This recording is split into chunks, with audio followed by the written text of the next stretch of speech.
Já parou para pensar que as leis de um país podem contar uma história?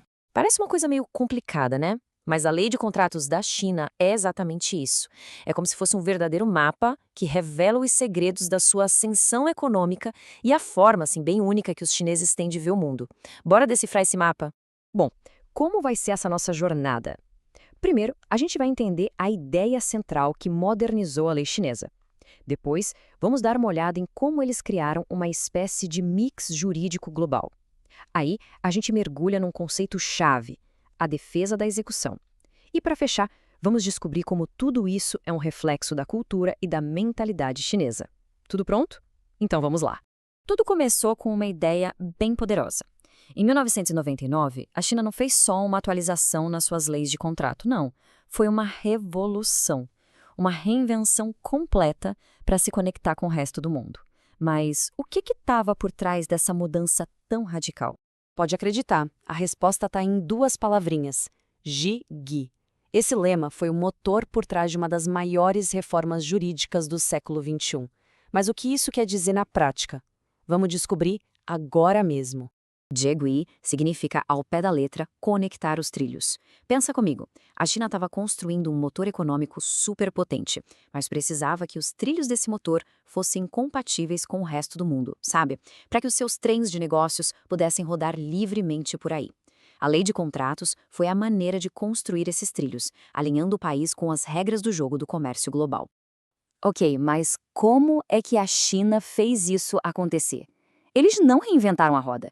Pelo contrário, eles foram meio que às compras pelo mundo, sabe? Pegando as melhores ideias de vários sistemas jurídicos para criar algo totalmente novo, mas que fosse a cara deles. Vamos ver o resultado desse mix?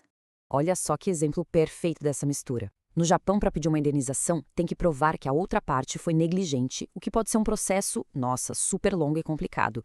Já a China simplificou tudo, só precisa provar que teve prejuízo. Uma pequena mudança, mas com um impacto gigantesco que deixou o processo muito mais ágil, muito mais direto. E a China não parou por aí, não. Eles buscaram inspiração até nos Estados Unidos, adotando conceitos como a quebra antecipada de contrato. O que é isso?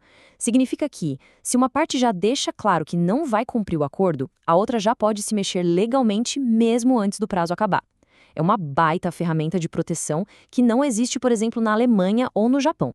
Agora, se prepara, porque a gente vai entrar no coração da lei de contratos da China. Vamos falar sobre a defesa da execução. O nome parece meio técnico, mas a ideia por trás é algo que a gente usa todo dia, muitas vezes sem nem perceber. E na China, esse conceito ganhou umas nuances fascinantes. Sabe quando a gente fala só pago depois que entregar? Então, isso é a defesa da execução. É o direito de cruzar os braços e esperar a outra parte cumprir o combinado antes de fazer a sua. É uma forma de garantir que ninguém saia perdendo, né? Que o jogo seja justo para todo mundo. E é aqui que a história fica ainda mais interessante. A lei chinesa não tem só uma defesa da execução, mas três. É como se fosse um canivete suíço jurídico, com uma ferramenta certinha para cada tipo de situação. Vamos conhecer cada uma delas? Temos a defesa simultânea, a prévia e a de insegurança. Cada nome já dá uma boa pista de como a coisa funciona. Vamos analisar uma por uma para entender como a China lida com os diferentes cenários de um contrato. A primeira é a mais simples, a mais comum, a execução simultânea. É o famoso toma lá, dá cá. Acontece o tempo todo, em situações tão banais que a gente nem para pensar que está diante de um princípio jurídico. Quer um exemplo bem prático? Pensa em comprar um pão na padaria. A gente entrega o dinheiro e o padeiro entrega o pão. Tudo ali, na hora. Ninguém precisa confiar que o outro vai cumprir a promessa depois. A troca é imediata, segura para os dois lados. Esse é o princípio da execução simultânea na sua forma mais pura, um equilíbrio perfeito onde o risco é praticamente zero. Mas, e quando a troca não é ao mesmo tempo? E se alguém tem que agir primeiro? É aí que a lei chinesa mostra que veio e se diferencia assim drasticamente do resto do mundo. E o motivo para isso é surpreendente. Essa é a pergunta de US$ 1 milhão. Num contrato onde as entregas são feitas em etapas, o que acontece se a primeira parte simplesmente não cumpre o que prometeu? É aqui que entra a defesa da execução prévia. E a abordagem chinesa para isso é um verdadeiro divisor de águas. Vamos comparar. Na maioria dos países, como no Japão, se um vendedor não entrega o produto, ele ainda pode exigir o pagamento. A briga seria resolvida nos tribunais e o comprador receberia uma indenização. Mas na China, a lógica é outra. Se o vendedor não entregou, o comprador tem todo o direito de não pagar. Simples assim. O pagamento só acontece depois da entrega. Ponto final. Mas por que uma regra tão dura? A resposta está na cultura de negócios chinesa. Uma citação de estudos de direito civil de lá diz tudo. Não existe uma relação de confiança entre as partes envolvidas no mercado chinês. A lei, nesse caso, age como um mecanismo de segurança, sabe? Uma garantia forçada num ambiente onde a confiança não é o ponto de partida. Ela tem que ser conquistada. E aqui a gente vê como a lei é um espelho da sociedade. No Japão, a prioridade é proteger as pequenas empresas, evitar que uma briga de contrato leve à falência.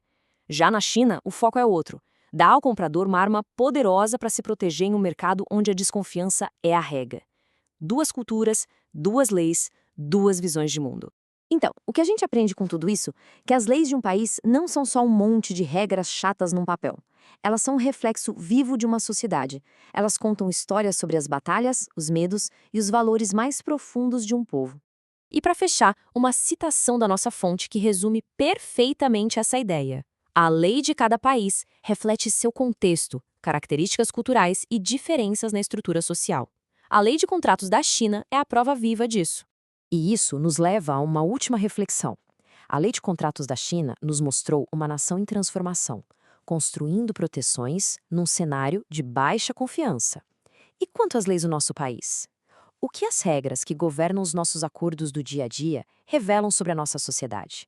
Sobre os nossos valores e sobre o nível de confiança que temos uns nos outros? Fica aí a pergunta.